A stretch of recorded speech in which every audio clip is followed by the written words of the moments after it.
tous et bienvenue dans le Live TV Finance. Nous sommes en direct pour toute l'actualité de ce vendredi 13 mars. Voici le programme. Dans un instant, Mathieu Noël, le cofondateur de la société Mantis, sera avec nous. Nous suivrons l'ouverture de la Bourse de Paris avec Antoine Quesada, formateur et coach. Eric Galliègue, le président de Valcan Expertise, nous fera le point stratégique hebdomadaire. Et puis notre invité, Frédéric Bonnet, viendra nous présenter sa société qui est un bureau de maîtrise d'œuvre VRD. Puis enfin, notre programme entreprise et innovation. Nous recevons Christophe Bourbier, le cofondateur et CEO de Limonetic, une plateforme de services de paiement internationaux pour des achats en ligne ou magasin. Ce sera à 14h. Avant ça, les informations qui ont marqué ces dernières heures, évidemment marquées par la prise de parole du président de la République hier soir concernant la crise du coronavirus. Plusieurs annonces ont été faites et outre la fermeture des écoles à partir de lundi et l'incitation au télétravail, sur les plans économiques, Emmanuel Macron a affirmé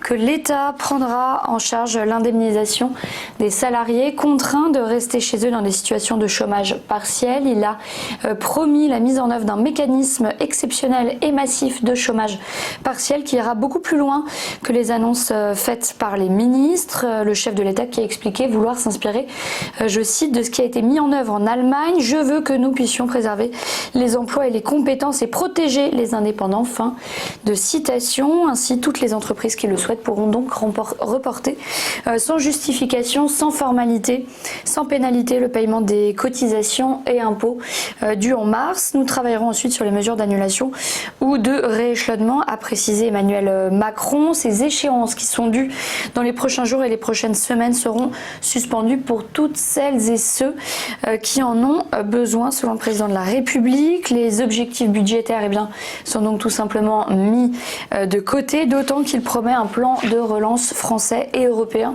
pour gérer les conséquences économiques sans toutefois en avoir précisé encore les montants.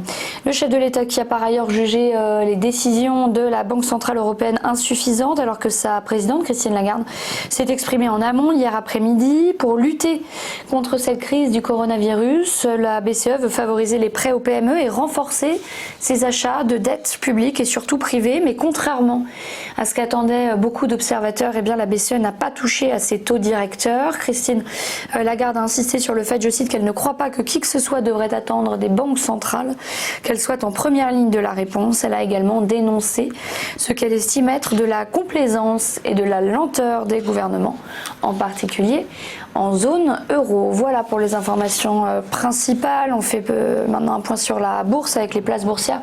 Vous le savez déjà, en plein crack avec cette crise du coronavirus qui attendait beaucoup de la BCE, elles ont terminé sur des chutes historiques. Pour les places européennes, c'est la pire séance de l'histoire du CAC 40 hier à Paris, moins 12,28%. Francfort au plus mal depuis la réunification, moins 12,24%. Londres n'avait jamais dévissé à ce point depuis octobre 87. À Milan aussi, pire baisse jamais enregistrée, moins 16,92. Madrid a lâché plus de 14%. Du côté de Wall Street, même son de cloche, le Dow Jones a enregistré sa plus lourde chute depuis le krach boursier d'octobre 87. Il a chuté de 9,99%.